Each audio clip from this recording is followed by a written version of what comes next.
สบายดีมื้อนี้จะมาแนะนำตัวอย่างเนาะการมอบใบมอบอำนาจในการถอนเงินของบริษัทสยามเซเลกชันเนาะอันนี้แม่นปี2025เนาะเพิ่นจะมีกำหนดให้แต่เดือน1 2025หาวันที่31ธันวาปี2025เนาะฉะนั้นมาเบิ่งตัวอย่างนี้เนาะขอให้ทุกคนสมาชิกใหม่หรือสมาชิกเก่าผู้ใดก็แล้วแต่ที่ผ่านมาเห็นวิดีโอนี้เนาะแล้วเป็นสมาชิกของสยามเซเลกชันเนาะฉะนั้นเบิ่งวิดีโอนี้ให้จบแล้วประกอบตามนี้เนาะ ให้ละเอียดถ้าว่าบ่เข้าใจให้เบิ่งซ้ำๆเพื่อความเข้าใจแล้วก็เพื่อไปประกอบแล้วมันบ่ผิดพลาดเนาะฉะนั้นผู้ใดที่ว่าได้เอกสารนี้ถ้าเราไปดาวน์โหลดเอาอยู่ในระบบแล้วเนาะให้อ่านเนาะให้อ่านและให้ทำความเข้าใจให้ละเอียดเนาะเพราะว่ามื้อนี้จะมาเฮ็ดตัวอย่างให้คือ1เนาะหนังสือให้ความยินยอมและมอบอำนาจให้ทำธุรกรรมด้านการเงินเนาะที่บริษัทสยามซิเลกชันจำกัดแม่นบ่วันที่เนาะวันที่แม่นใช้วันที่ที่สมมุติมื้อนี้วันที่13เนาะใช้วันที่13เดือน1ปี2025เนาะ เฮาเขียนมื้อใดใส่มื้อนั้นเนาะ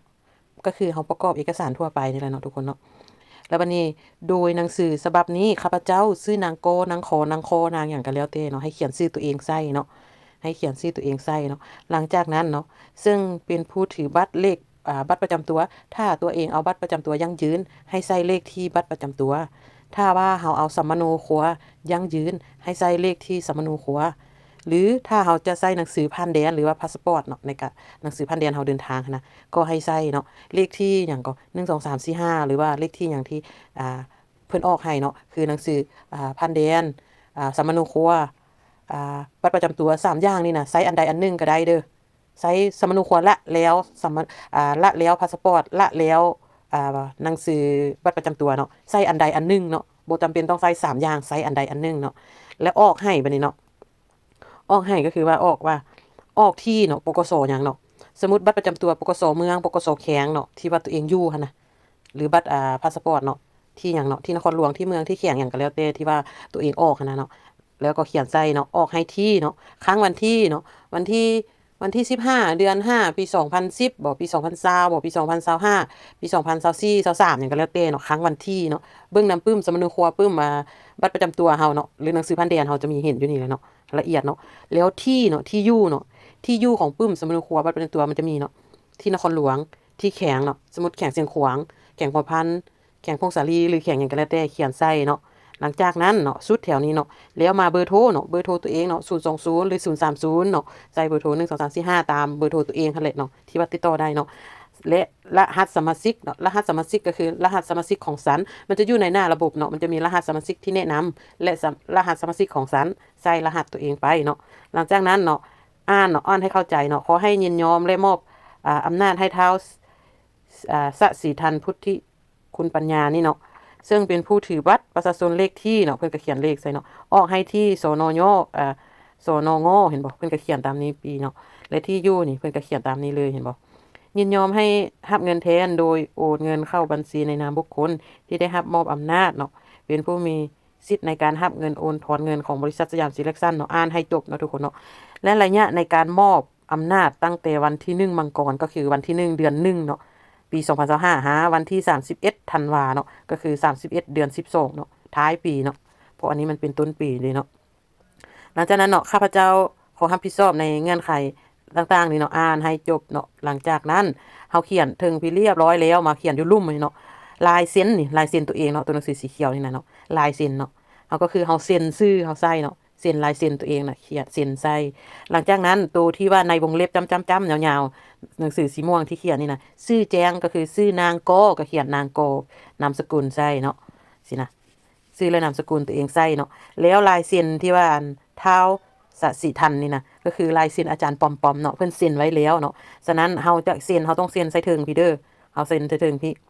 หลังจากเฮาเซ็นเรียบร้อยแล้วพยานนี่ถ้าบ่มีก็บ่ใส่เนาะหลังจากนั้นเรียบร้อยแล้วเฮาก็เขียนจบเรียบร้อยเนาะแล้วเฮาก็เอาไปลงในระบบบัดนี้นะเนาะแล้วบัดนี้เนาะหลังจากนั้นให้ตัวเองถ่ายรูปใบที่เฮาเขียนนี่นะใบมอบอำนาจนี่นะเอาวางลงในโต๊ะเนาะแจ้งๆหนึ่งที่แจ้งๆถ่ายเอานี้1ใบเนาะเอาใบมอบอำนาจนี่นะ1ใบแจ้งๆเนาะแคปเอาตัวนี้นี่เขียนเรียบร้อยแล้วค่อยถ่ายเนาะหลังนั้นถ่ายเนาะหลังจากนั้นมาจับถ่ายเนาะมาจับใบมอบอำนาจนี่นะถ่ายกับตัวเองเนาะแล้วก็จับใบบัตรประจำตัว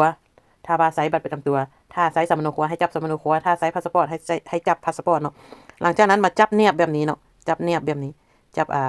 หนังสืออันบัตรประจำตัวแล้วก็จับใบมอบอำนาจแล้วก็ไปยืนอยู่ฝาเนาะฝาโดยที่บ่มีหยังเนาะฝานะเอาไปยืนอยู่แล้วก็ให้หมู่ถ่ายรูปให้แก๊ปบัดนึงเนาะแล้วก็มาแคปเอาให้มันได้สัดส่วนที่ว่ารูปงามแล้วนะเนาะหลังจากนั้นให้ถ่ายบัตรประจำตัวเองหรือพาสปอร์ตตัวเองที่มีหน้ารูปที่มีหน้าเขานะหรือสมโนครัวผู้ใดไซส์สมโนครัวยังยืนก็เอาหน้าตัวที่ว่ามีรูปตัวเองอะไรเนาะถ่ายเอาเมื่อหน้าเนาะแล้วบ่ต้องถ่ายเอาเมื่อโต๊ะเลยทุกคนเลยบางคนไปถ่ายเอาเมื่อโต๊ะเนาะมันก็ระบบมันก็บ่อ่านให้เฮาฉะนั้นถ่ายแล้วแคปครอปเอาเนาะให้เอาแต่บัตรหรือว่าเอาแต่สิ่งที่เราอยากได้นะแคปงามๆให้ได้งามๆเนาะหลังจากนั้นเราเกียมได้ครบ3อย่างนี้แล้วเนาะครบ3อย่างนี้แล้วเราไปในระบบแบบนี้นะเนาะไปในระบบเพื่อยั่งยืนในระบบเนาะบัดนี้เนาะทุกคนเนาะบัดนี้เขามาในระบบเนาะบัดนี้เนาะมาในระบบให้อ่านจะแจ้งเลยทุกคนเด้อให้อ่านจะแจ้งเนาะอ่านจะแจ้งก็คือว่านี่การจัดการใบมอบอำนาจในการถอนเงินสปปลาวเนาะให้คลิกไปแถวนี่คลิกเข้าไปผู้ใดที่แบบยังบ่ฮู้บ่อนดาวน์โหลดให้เข้าตัวถึงนี้ด่วนชาวสปปลาวกรุณาอัปเดตใบมอบอำนาจเนาะเจ้าคลิกเข้าไปนี่เนาะคลิกเข้าไปนี่เนาะเพิ่นจะมีให้เฮาเฮ็ดเห็นบ่คลิกเข้าบ่เนี่ยคลิกที่นี่เนาะเพื่อดาวน์โหลดเอกสารเจ้าคลิกเข้าไปนี่แล้วมันจะมีบ่อนให้เฮาดาวน์โหลดแล้วมันจะดาวน์โหลดเอกสารให้เฮาเนาะหลังจากนั้นเนาะหลังจากนั้นให้เฮาเข้ามามอบเนาะหรือว่ามาแนบเอกสารเนี่ยเนาะ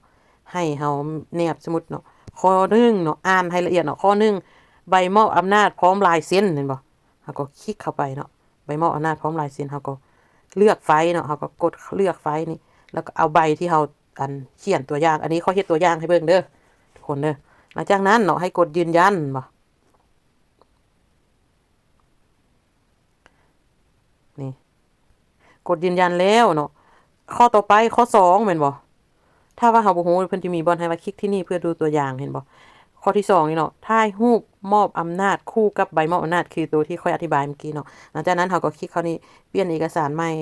สำหรับปี2025คลิกเข้าไปนี่เฮาก็ไปเลือกไฟล์แม่นใบนี้เนาะใบที่เฮาจับใบมอบอำนาจกับบัตรประจำตัวถ่ายรูปเนาะแล้วหลังจากนั้นเฮาก็กดยืนยันบ่นี่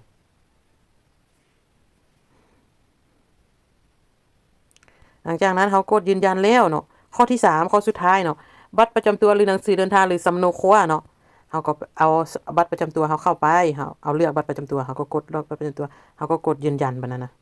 เฮาก็กดยืนยันเข้าไปเนาะในระบบอันนี้นะเห็นบ่ก็กดยืนยันเข้าไปในระบบแล้วก็เป็นอันเสร็จสิ้นแล้วก็จบเท่านั้นเนาะง่ายๆเนาะบ่ได้ยุ่งยากเด้อทุกคนเด้อเพราะว่าอันนี้ข้อยเฮ็ดตัวอย่างข้อยบ่ยืนยันตัวนี้เนาะเพราะข้อยเฮ็ดตัวอย่างซื่อๆเนาะฉะนั้นผู้ใดที่